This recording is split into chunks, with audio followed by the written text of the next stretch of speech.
this is Jim from Living Life Now. Today I'm sharing with you my research on the cruise destination of Isafjordur. Now this is a beautiful place nestled in West Fjords in Iceland. This is a place where the dramatic landscapes meet a quiet, timeless charm. Isafjordur offers a blend of natural beauty and cultural heritage. Definitely worth getting out of bed for the approach into Isafjordur by sea. It's breathtaking with its steep, rugged mountains and simmering fjord waters, offering dramatic views. This is a very popular cruise ship destination. And later on in this video, I'll go into the issues that overcrowding of tourists is causing. Isafjord's natural deep water harbour can accommodate large cruise ships, but tenders are often used for large ships anchored just offshore. Now before we go into the tour options, I'll first take you around what options you have to self-explore around this village.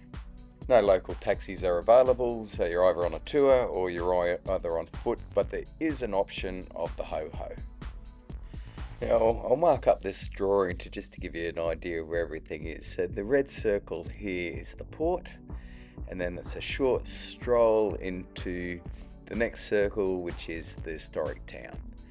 You also have the option on the squiggly line to head up to the avalanche barrier, which is a short, easy walk. Now longer, you can come all the way around to Troll Seat, which is near the airport.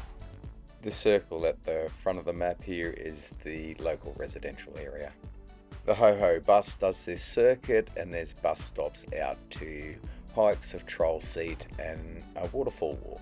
There's a local bike shop in town where you can hire a bike, and they'll provide you with a map, and there's heaps of bike paths around the local area. The only thing you got to watch is the unpredictable weather. So let's explore what a leisurely walk into Old Town would look like.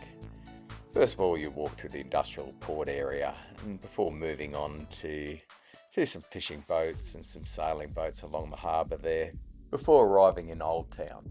Old Town features well-preserved wooden houses dating back to the 18th and 19th century. Close by is also the Heritage Museum that focuses on the area's fishing, maritime and daily historic life.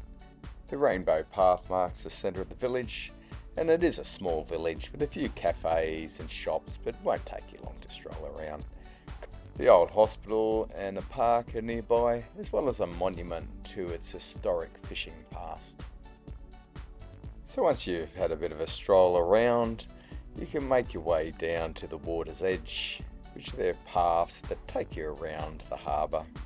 The Avalanche Barrier Walk offers another easy walk close to town. So just behind the town, you'll link up with a path that will take you up to this avalanche barrier. And by all accounts, it looks like it's just a steady incline and a fairly easy walk. Now, when you're up the top there, you'll get views back over the town and the harbour that may be worth the effort. A little more effort, and a little bit further out of town, you have the Tungala Valley and Bunna Waterfall Walk. If you're leaving from the port, it's about 9 kilometres return, so it is a fairly long trek. Although a good option here is to take the Ho-Ho that has a bus stop just at the beginning of the hike. The walk is easy to moderate and should take you about 2 to 3 hours and cover about 5 kilometres return. The trail passes through the lush valley and through a campground and follows the Bunna River and ends at a picturesque waterfall. Water flows all year, and depending on the season, it'll be more or less. The other hike option on the opposite side of the harbour to the village is Troll Seat. It's a lengthy walk from the port, but alternatively you can get the Ho-Ho bus that has a stop near the entrance to the Troll Seat hike, which is at approximately about half a kilometre up the mountainside. It's a moderate hike and provides you with panoramic views of the fjords and Isafjordur. So that pretty much covers the local self-explore, budget-friendly options. Now we'll have a look at the guided tour options available. The most popular and the likely destination for most cruisers to this port will be a trip to Dinanji Falls. Dinanji Waterfall is known as the jewel of the West Fjords region. Besides the mesmerising falls, the journey there and back offers scenic views of the Icelandic landscape and is the most popular for cruise ship passengers as it's probably the best all-around experience. The falls are approximately 85 kilometres away from port and the tours range from 3 to 5 hours. The longer West Fjords tours include stops at farms and beaches. Injandi translates to thundering, reflecting the powerful sound of the water as it crashes down the mountainside.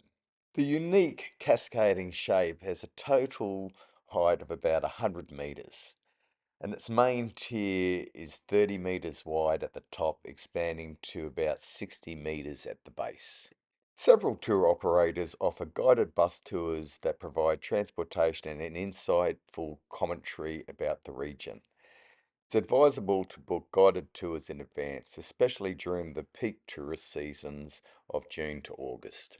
Journey to the Falls includes a fascinating drive through an intricate network of tunnels.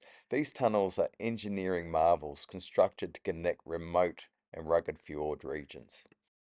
Another tour option, if you want to stay close to the water, is a whale watching tour. Alternatively, you can go on the Fjord Discovery kayaking tour. You can paddle in the fjords, surrounded by towering mountains. Maybe you'll be lucky enough to see a whale or some seals, but you'll definitely have a good view of Troll's Seat. Now, if you're a bird lover, a trip to Vigor Island will be your thing. It's renowned for rich bird life, including puffins, Arctic terns, and eider ducks. It's approximately a 30-minute boat ride from the port, and tickets will sell out very quickly to this place. And finally, after a hard day touring, many cruisers opt to stop at the local brewery, the local Doken Brewery, close to port, for a bit of a drink before embarking back on the ship for the sail out.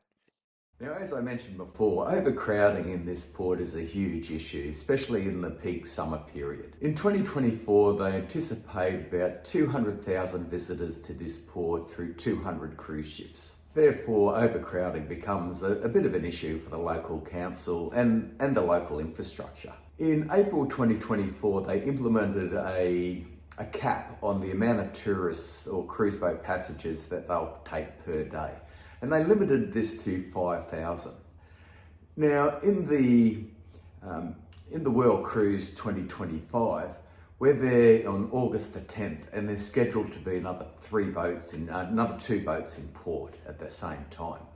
And the total amount of passengers is 7,000. Now, obviously, this is a bit of an issue because they've capped it to 5,000. So it'll be interesting to see how that plays out. I see the Queen Anne, the Cunard ship, hasn't got a time allocated to it, so my assumption is it's going to get booted from that port stop.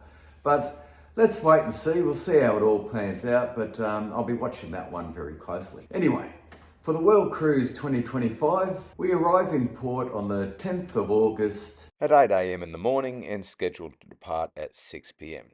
Note that this is a Sunday, so there might be less tours available. Sunrise that day is at 4:52 and sunset is at 10:21. The weather conditions are interesting this time of year. There's got a maximum of 10 and a minimum of 5. There's a 74% chance it'll be overcast, and there's a 1 in 3 chance that it'll be raining. As I've previously mentioned, the population of this village is 2,700 people. Now, there's 3 cruise ships, including ourselves, in port that day with a total of approximately 7,000 passengers. It's a Sunday, so in my mind, it's kind of like a perfect storm, but it'll be what it'll be. I think the best tip here is to choose your tour, pick early. For Linda and I, we'll be heading out to the falls. It was a bit of a tough decision, but I think that's the best value for seeing the Icelandic countryside and seeing some amazing falls. And going through those tunnels, I like a little bit of engineering as well.